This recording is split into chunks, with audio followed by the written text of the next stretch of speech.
Σας είχα πει ότι σιγά σιγά θα εξελιζόμαστε. Δεν μ' ακούτε. Κυρίες και κύριοι, καλησπέρα σας. Ένα ακόμη εκτός εστίας είναι εδώ. Όπως βλέπετε, με κάποιες μικροδιαφορές, κάποιες αλλαγές στο στούντιο, κάτι, κάνα δυο, κάνα φωτάκι. Από εδώ που είναι το... Να το... Σούπερ. Λοιπόν, ένα ακόμη εκτός εστίας είναι εδώ, με εσάς προφανώς παρέα. Θα πάμε για ένα ακόμη επεισοδιάκι. Σιγά σιγά, όπως σας είπα και στο πρώτο επεισόδιο, θα κάνουμε διάφορες αλλαγές για να μπορούμε να βελτιωνόμαστε κι εμείς και να μην έχουμε θεματάκια. Θεματάκια όταν λέμε, για παράδειγμα, της μορφοποίησης του όλου σκηνικού. Στον ήχο, στη λήψη, όλα. Αυτά βέβαια δεν σας ενδιαφέρουν και ιδιαίτερα, εσείς θέλετε να βλέπετε αποτέλεσμα. Λοιπόν, αυτή η εβδομάδα που πέρασε, για την ακρίβεια, είχε εξελίξεις κυρίως στο στρατόπεδο του ΠΑΟΚ, αλλά εμείς θα κάνουμε ένα γενικό ρεζουμέ. Είχαμε και ευρωπαϊκό τελικό, είχαμε και μάλλον ευρωπαϊκούς τελικούς, γιατί έχουμε να τα πούμε από την περασμένη εβδομάδα. Για όσους επίσης που με ρωτάτε και στο κανάλι, σε μηνύματα στο YouTube και στο Facebook, γι' αυτό θα παίξουμε τώρα και ένα like και ένα subscribe στο κανάλι, έτσι, να ενισχύσουμε λίγο την προσπάθεια. Σιγά σιγά θα εξελιζόμαστε και σε αυτό το κομμάτι. Θα αυξήσουμε λίγο την πίεση, όπως σας είπα και στο πρώτο επεισόδιο, για να έχουμε λίγο παραπάνω επαφές μεταξύ μας. Θέλω να με απαντάτε στα σχόλια στο YouTube, στο Facebook, και όχι μόνο για να μου λέτε ιδεούλες για το τι θέλετε να προσθέσουμε. Είχαμε διάφορα πραγματάκια παρά τα αυτά. Τελικούς, ευρωπαϊκούς, conference, Europa League. Έχουμε το Σάββατο το τελικό του Champions League, αυτού του Champions League, του ταλαιπωρημένου Champions League, του League Stage του Champions League, που φέτος η αλήθεια είναι ότι είδαμε ωραία ματσάκια. Δεν μπορείς να πεις, φίλε ακροατή και φίλε τηλεθεατή, είχες διάφορα μάτς να δεις, τα οποία να πεις πω ρε φίλε, τι ωραίο, χαμός. Είχες βέβαια και κάτι ομάδες μετασυγχωρήσεως Σλόβαν Πρατισλάβας, αλλά οκ, λες γιατί να μην πάει Σλόβαν Πρατισλάβας. Τώρα μην μου κάνεις νόημα πίσω από την κάμερα να κουνάς το σεντόνι Μπάμπη για την Τούμπα. Δεν θα το δούμε ποτέ. Γεια σου Μπάμπη. Λοιπόν, είχαμε τον ευρωπαϊκό τελικό της περασμένης εβδομάδας, του Σαββατοκύριακου για την ακρίβεια, όπου είδαμε την Tottenham να παίρνει ένα τρόπαιο απέναντι στη Manchester United, της ταλαιπωρημένης Manchester United. Ένα τελικό, παιδιά, αστείο. Δεν ξέρω αν σας άρεσε. Εμένα προσωπικά δεν με άφησε ούτε το μικρότερο ενδιαφέρον που θα μπορούσα να παρακολουθήσω αυτό το παιχνίδι. Χίλιες φορές να βλέπα ένα ωραιότατο μάτς τοπικού εδώ στη Θεσσαλονίκη, να περνούσαμε τέλεια. Αυτός ο τελικός νομίζω δεν θα το θυμάται και κανένας, αλλά τέλος πάντων η τότε να με επικράτησε, πήρε ένα τρόπαιο απέναντι στη United, η οποία διέγραψε την πιο μελανή σελίδα στη σύγχρονη ιστορία της φέτος, κατακτώντας το απόλυτο 0, έχοντας την Αγγλία βγει εκτός διεκδίκησης ευρωπαϊκού εισιτηρίου από πάρα πολύ νωρίς. Η Tottenham από την άλλη το ίδιο ακριβώς ήθελε όπως και δίποτε να κατακτήσει το τρόπο, έτσι ώστε να έχει μια θέση σε ευρωπαϊκή διοργάνωση πολύ περισσότερο του Champions League. Το κατάφερε, πήρε τη νίκη απέναντι στη Manchester United και κατέκτησε το ευρωπαϊκό τρόπαιο του Europa League. Από την άλλη, εχθές, φίλε Μπάμπη, είδαμε τον θεσπέσιο τελικό του UEFA Conference League. Να σου πω κάτι. Μιλάω τώρα στον Μπάμπη. Να σου πω κάτι. Εξαιρετικός τελικός. Εξαιρετικός τελικός. Γιατί είναι τόσο παρεξηγημένο το Conference League, ακόμα δεν μπορώ να καταλάβω. Οι ελληνικές ομάδες, όπως βλέπετε, λίγα πράγματα καταφέρουν και συνήθως τα καταφέρουν σε μικρότερες διοργανώσεις. Αυτό είναι το ελληνικό ποδόσφαιρο. Έτσι θέλαμε, φίλε Μπάμπη. Conference League, Betis εναντίον Chelsea. Η Chelsea, η οποία, εντάξει, στους στοιχηματζίδες, είδαμε ένα άσο μήχρονο διπλό τελικό. Ωραιότατο. Άσο μήχρονο διπλό τελικό, οι περισσότερες εταιρείες πληρώνανε 24-25 εκεί, κατά μέσο όρο. Τον άσο ημίχρονο διπλό τελικό πληρωθήκανε μια χαρά. Όσοι το παίξανε. Ένα φιλεράκι μου για παράδειγμα μου λέει θα βάλω ένα 50, λέει ρε σύλλε, τι 50 για Chelsea τώρα να κάνει τέτοια. 1-0, 1-4. Φίλε Μπαμπή. 1-4. Μπράβο. Είδες τι ωραία, πάρα πολύ ωραία. Ξηγήθηκε το conference, ξηγήθηκε και στα λεφτά. Μια χαρά είσαι. Μια χαρά είσαι. Τώρα από την άλλη η Betis το προσπάθησε πάρα πολύ. Και η αλήθεια είναι ότι δεν περιμένα να το προσπαθήσει πάρα πολύ. Κατάφερε μέχρι ένα σημείο να κοντράρει την Chelsea, δεν φοβήθηκε λεπτό, έπαιξε πάρα πολύ ωραία, ειδικά στα πρώτα έτσι 35 λεπτά, είχε κατοχή, είχε έτσι ευκαιρίες, την Chelsea δεν την άφησε ιδιαίτερα να ελιχθεί, να περάσει, να κάνει, προηγήθηκε η Betis, ωραίο γκολάκι, μια χαρά, μέχρι που κάποια στιγμή η Chelsea ξεκίνησε στο δεύτερο ημίχρονο να δέρνει σε καλή, εννοούμε φάση ποδοσφαιρική να δέρνει και κατάφερε να πάει ένα βήμα παραπάνω, να ισοφαρίσει, να φέρει το μάτς στα ίσια, να το πάει σε 2-1, 3-1, μετά πήγε και λίγο πιο παραπάνω το πράγμα μέχρι που έφτασε στο τελικό 4-1 και οι Λονδρέζοι πήρανε το conference. Άρα μέχρι στιγμής έχουμε την Tottenham στο Europa, έχουμε την Chelsea στο conference και τώρα περιμένουμε το Σάββατο να δούμε ποιος θα κατακτήσει το UEFA Champions League. Για να κάνουμε τώρα εδώ μια μικρή έτσι παύση και να δούμε λίγο τα ποσοστά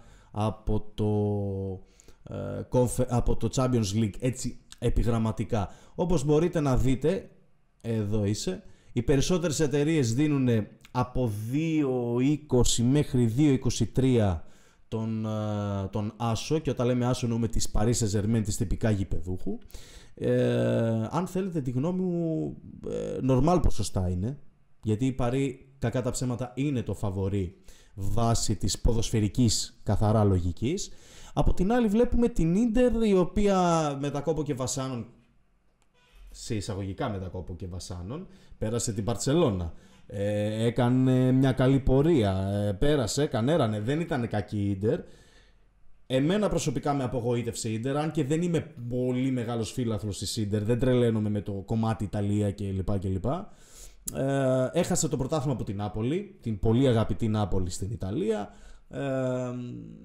Νομίζω ότι έδωσε πολύ παραπάνω σημασία σε κάποια πράγματα. Έχασε με αυτόν τον τρόπο αυτά που δεν έπρεπε να χάσει και δυστυχώς ή ευτυχώς έχασε το πρωτάθλημα στην Ιταλία και έχει όλη τη στραμμένη την προσοχή στον τελικό του Σαββάτου κόντρα στην Paris Saint-Germain. Από την άλλη, όπως βλέπουμε εδώ στα ποσοστά της Ίντερ, από 3,35 μέχρι 3,45 παίζει το διπλό. Οι περισσότερο, όπως θα διαβάσετε και εδώ στα σχόλια, δίνουν και κάτι ισοπαλίες για παράταση. Αν θέλετε εμένα τη γνώμη μου, έτσι όπως τα κοιτάω τώρα άλλη μία, νομίζω ότι θα κινιόμουν σαν bet tipster. Τώρα σου λέω τώρα, άστο σου λέω ρε Μπαμπή, χαμός, bet tipster, γράψτε το κάπου. Νομίζω ότι εγώ θα πήγαινα για την κατάκτηση της Paris Saint-Germain, δυστυχώς ή ευτυχώς, παρά και το ότι την Paris δεν τρελαίνομαι δεν έχω ιδιαίτερη συμπάθεια, αλλά βάσει αγωνιστικής κατάστασης αυτή τη στιγμή νομίζω ότι η Paris έχει το προβάδισμα. Η Ίντερ έχει τη φανέλα, η Paris έχει το προβάδισμα. Θα κινιόμουν σε μια κατάκτηση γενικού του τροπαίου με παρατάσεις πέναλτι και μαζί, αλλά το 2,20 κάτι που δίνει αυτή τη στιγμή η πλειοψηφία των στοιχηματικών εταιριών δεν μου είναι πολύ άσχημο για διπλασιασμό. Δηλαδή το διπλασιασμό εδώ, καθαρά διπλασιασμός είναι 2 και κάτι βάζει για την ακρίβεια, 2,20 με 2,25 το βρίσκεις, 2,23 για την ακρίβεια αυτή τη στιγμή. Δεν είναι άσχημο ρε παιδιά για ένα διπλασιασμό. Τώρα από την άλλη, για τους φίλους της Ίντερ, επειδή στην προκειμένη περίπτωση δεν έχουν κάτι επίσης πολύ, πολύ δύσκολο να επιτευχθεί η Ίντερ, παιδιά είναι μια χαρά ομάδα, απλά δεν έχει την ταχύτητα που έχει η Paris, δεν έχει τη σπιρτάδα που έχει η Paris, αλλά έχει τη φανέλα. Ό,τι και να λέμε, έχει τη φανέλα. Καλό είναι και το 3,35, απλά εγώ θα προσανατολιζόμουν, να ξαναλέω, στον άσο της Paris. Για να κάνω και λίγο καζούρα, βγήκε τα ξημερώματα της Πέμπτης, μάλλον σήμερα και εσείς θα το δείτε το βίντεο, Πέμπτη, Παρασκευή, ανάλογα, όσοι το δείτε τέλος πάντων, βγήκε... Συγγνώμη για την καζούρα ρε παιδιά, συγγνώμη ειλικρινά. Επειδή και η Ίντερ φοράει μπλε και η Παρί φοράει έτσι ένα μπλε μόβ, βγήκε ότι η Ίντερ θα βάλει κίτρινα και έχει από χθες γίνει ένα πανηγύρι και στο Twitter σχετικά με το χρώμα της φανέλας, γιατί είναι παιδιά να βάλουμε κίτρινο, το κίτρινο είναι λουζερικό. Δεν υιοθετώ φίλοι του Άρεος, δεν υιοθετώ, αλλά ρε παιδιά, Go Ahead Eagles, Bologna, Crystal Palace, ρε, βλέπετε και το μικρόφωνο φεύγει, ρε γάμο, την τρέλα μου γάμο, δηλαδή είναι ωραίο είναι ρε παιδιά, είναι ωραίο χρώμα το κίτρινάκι, ωραίο χρώμα είναι το κίτρινάκι, τέλος πάντων. Να το βάλουμε και το μικρόφωνο στο ισιάδι, βλέπετε τι θεματάκια. Λοιπόν, το βρήκαμε. Πάμε τώρα στα δικά μας, για να φύγουμε από τα ποσοστά της Παρί, να πάμε στα δικά μας. Μία εβδομάδα λίγο περίεργη για το ελληνικό ποδόσφαιρο, μία λίγο έτσι σφιχτή εβδομάδα, δεν είδαμε κάτι τρομερό ακόμα, οι ομάδες είναι ψιλοδιακοπές, ράνουν προεργασίες, διεργασίες και το τι θα κάνουμε του χρόνου. Βγήκε και το ότι την άλλη εβδομάδα, θα έχουμε και μία συνάντηση των Big Five με την UEFA στην Αθήνα, με την παρουσία του Προέδρου του Ολυμπιακού, του Παναθηναϊκού, της ΑΕΚ, του Άρη και του ΠΑΟΚ. Ο ΠΑΟΚ, ο οποίος από όσο τουλάχιστον έχει βγει μία διαρροή, θα εκπροσωπηθεί από την Αντιπρόεδρο του ΠΑΟΚ, τη Μαρία Κοντζάρεβα, και μέσω τηλεδιάσκεψης θα είναι παρόν και ο Ιβάν Σαβίδης. Όλοι οι υπόλοιποι, αν δεν απατώμε, τουλάχιστον από αυτά που διαρρέουν από το ρεπορτάζ Ολυμπιακού, Παναθηναϊκού, ΑΕΚ και Άρη, θα εκπροσωπηθούν από τους προέδρους των ομάδων, για την ακρίβεια Ολυμπιακού Μαρινάκη, Παναθηναϊκού Αλαφούζου, ΑΕΚ Λιόπουλου και Άρη του Θόδωρου Καρυπίδη. Η UEFA έρχεται ουσιαστικά για να κάνει μια σύσκεψη γενικά για το ελληνικό ποδόσφαιρο και για τις ευρωπαϊκές συμμετοχές των ομάδων τη νέα αγωνιστική σεζόν, η οποία αναμένεται να ξεκινήσει περίπου στα μέσα του Ιουλίου, όταν και οι ομάδες θα ξεκινήσουν τις ευρωπαϊκές τους υποχρεώσεις, με πρώτες ομάδες τον Παναθηναϊκό, ο οποίος ξεκινάει από το δεύτερο προκριματικό γύρο του UEFA Champions League, την ΑΕΚ, η οποία θα ξεκινήσει από το δεύτερο προκριματικό γύρο του Conference League, και τον Άρη, ο οποίος επίσης θα ξεκινήσει από το δεύτερο προκριματικό γύρο του Conference League. Ο ΠΑΟΚ ξεκινάει από το τρίτο προκριματικό του Europa, ο Ολυμπιακός έχει μπει απευθείας στο League Stage του Champions League.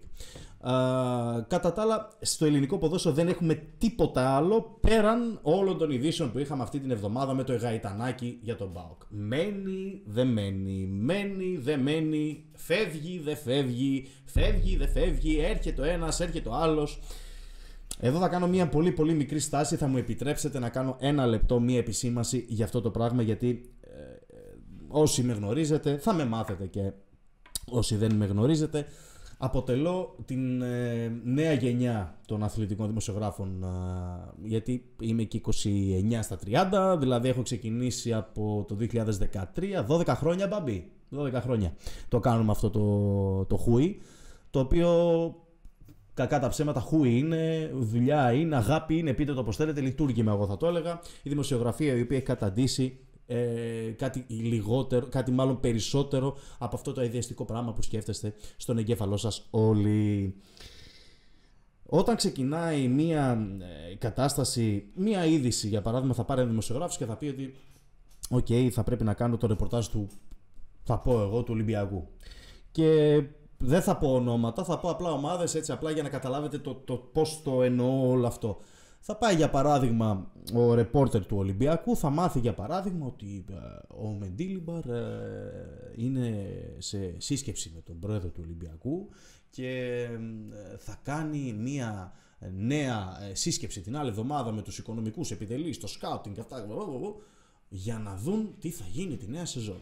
Αυτό αντίστοιχα έγινε στον ΠΑΟΚ. Άντε να το πάρουμε τον ΠΑΟΚ για να τελειώνουμε, για να μην παρεκτρεπόμαστε.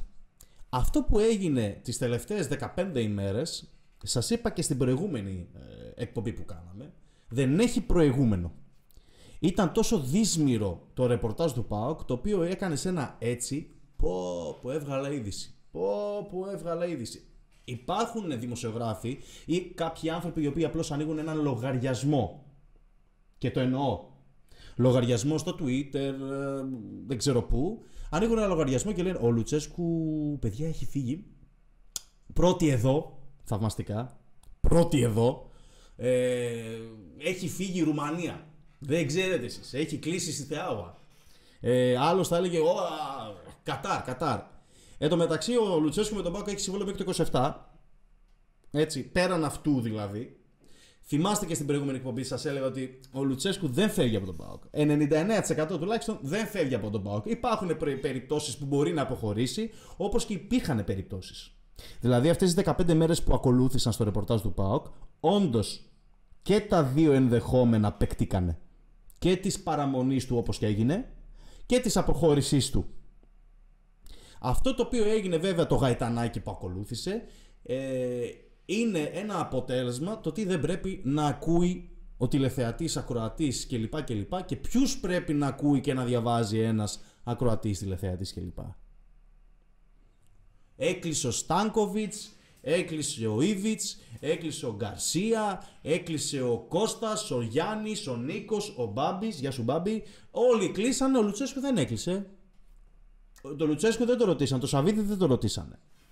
Αυτό που έγραψε και θέλω να το τονίσω για να κλείσω το θέμα αυτό της δημοσιογραφικής δεοντολογίας κλπ.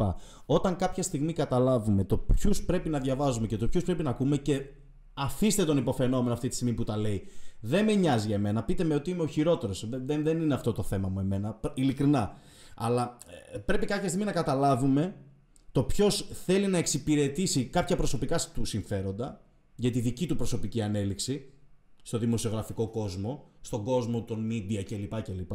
Και αυτός ο οποίος όντως θέλει να κάνει ένα ρεπορτάζ, να πει: παιδιά, αυτές είναι οι διόψεις, αυτά είναι, να σας τα πω και έτσι. Μπάμπη, ωραία τα άφησες εδώ. Να έχεις αυτά τα δύο. Αυτό δείχνει ότι θα έχουμε 50% παραμονή και αυτό δείχνει 50% αποχώρηση. Αυτή τη στιγμή αυτό που επικρατεί είναι αυτό. Okay. Αυτή τη στιγμή επικρατεί αυτό γιατί έχει συμβόλαιο. Αν κάποια στιγμή θελήσει να φύγει ο Λουτσέσκου, θα πρέπει να γίνουν κάποια πράγματα. Αυτή ήταν η σωστή πλευρά του ρεπορτάζ, το οποίο δεν το ακολούθησε σχεδόν κανένας. Τα πόθηκε παρά τα αυτά πάρα πολλοί κόσμος και αυτό είχε μία συνέπεια ουσιαστικά στο να καταλάβουν και οι ίδιοι το τι πρέπει να κάνουν και να ακολουθούν σε τέτοιες περιπτώσεις και οι δημοσιογράφοι, αλλά και ο κόσμος ο οποίος διαβάζει και ακούει τα ρεπορτάζ των ομάδων γενικότερα, όχι μόνο του ΠΑΟΚ. Αυτά με τον ΠΑΟΚ. Κάποιους παίκτες τώρα που ακούστηκαν κάποια ονόματα, όπως του Τέιλορ, του αριστερού οπισθοφύλακα της Celtic, δεν χρειάζεται να πούμε ακόμη γιατί δεν είναι κάτι οριστικό. Είναι ένα όνομα το οποίο ακούστηκε στο ρεπορτάζ του δικεφάλου. Αυτά θα τα λέμε και στη συνέχεια. Δεν υπάρχει κάτι αυτή τη στιγμή επί του πρακτέου για να αναφέρουμε. Το ρεπορτάζ ΣΑΚ παραμένει πολύ επίσης δυσίωνο. Την περασμένη εβδομάδα λέγαμε για μια περίπτωση προπονητή του Ράφα Μπενίτεθ, ενός αξιόλογου προπονητή, καμία σχέση με όλα τα ονόματα που ακουστήκανε, είπανε, κάνανε. Τέλος πάντων, ο Μπενίτεθ έχει κατακτήσει Champions League και αυτό αυτή τη στιγμή παραμένει κάπως σταθερό το θέμα στην ΑΕΚ, δεν έχει κάποια εξέλιξη. Όπως επίσης ακούστηκε και το όνομα του Άντζι Ποστέκογλου, του προπονητή της Tottenham. Αυτή τη στιγμή και η ΑΕΚ δεν διαθέτει κάτι παραπάνω στο ρεπορτάζ της, μόνο κάποιες φήμες σχετικά με του προπονητή και μία ανακοίνωση παίκτη που την είχαμε πει και την προηγούμενη φορά. Στον Παναθηναϊκό επίσης είναι κάπως σταθερά τα πράγματα, δεν ακούγεται κάτι για μεταγραφή, κυρίως ακούγεται για κάποια αποχώρηση ποδοσφαιριστή. Τις προηγούμενες μέρες βγήκε η είδηση ότι τον Φώτη Ιωαννίδη κυνηγάει η Μπολόνια. Από την άλλη περιμένει ο Παναθηναϊκός την πρόταση για τον Γιώργο Βαγιαννίδη, ο οποίος αυτή τη στιγμή είναι στο μετέχμιο, δηλαδή μένει δε μένει. Αυτή τη στιγμή τον διεκδικεί η Φούλαμ από την Αγγλία. Στον Ολυμπιακό επίσης το ρεπορτάζ παραμένει σταθερό. Βέβαια στον Ολυμπιακό υπάρχει και η μεταγραφή του Καμπελά, έχει ανακοινωθεί, και κάποια ονόματα τα οποία επίσης διαρρέουν τις τελευταίες ώρες. Δεν υπάρχει κάτι οριστικό. Στον Άρη αυτή τη στιγμή κινείται στην περίπτωση του Ρέγες. Ο Ρέγες, για όσους δεν το γνωρίζουν, είναι ο νέος τεχνικός διευθυντής του Άρη, με καλό βιογραφικό.